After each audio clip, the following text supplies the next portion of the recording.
Hello everyone, welcome to Shandong Longze machine.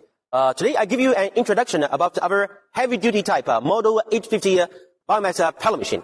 Behind me you can see those 3 units of pellet machine. It's our latest generation, the 8th generation pellet machine.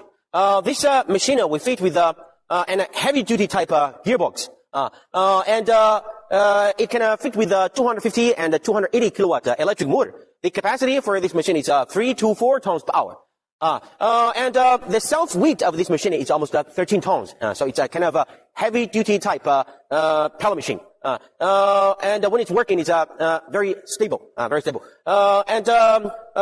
machine we fit with all stainless steel at the input hopper, output hopper, the pelletizing room, the dust collector, and all stainless steel can resist rust problem.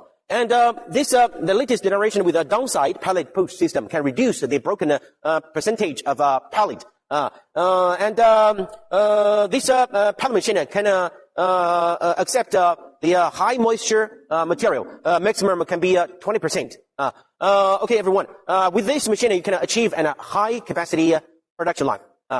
If you have any interest in Longze large heavy duty type pellet machine, please send your inquiry to our team. Thanks for watching today's video. I will see you next time. Bye-bye.